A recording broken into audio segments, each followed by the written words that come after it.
Vice President. Thank you, Mr. President. You are welcome. Thank you, Mr.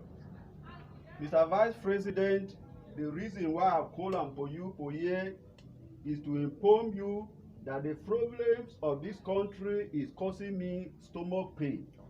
The fuel scarcity is causing me typhoid and malaria. The high cost of items in the market, they cause me brain cancer, Mr. Vice President.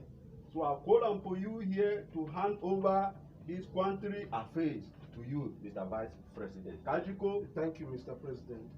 But Mr. President, this thing you are telling me is unofficial. Why must you write it in your book to come Mr. and read for Vice President, me I no go and for school. I am not a professor of the law.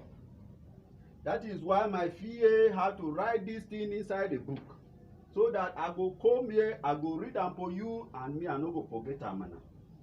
But Mr. Vice President, I am warning you.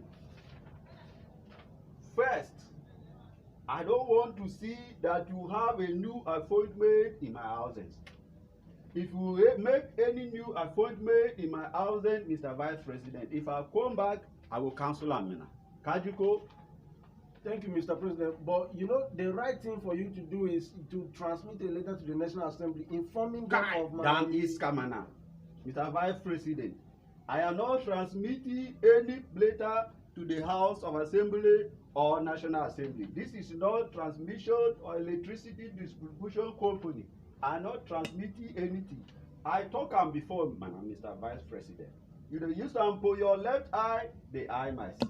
You dey use am for my right eye, the phrase say make I no come back, No, Mr. President. But Mr. Vice President, I am informing you, if you are not satisfied with this arrangement, I go call am for my wife from the other room and the other kitchen. She go come, I go hand over this position to her, so that when I come back, e go dey safe for me. You know, say this position is for my wife and my children and my people who send me. Kajiko. Thank you, Mr. President. Mr. Vice President. Thank you, Mr. President.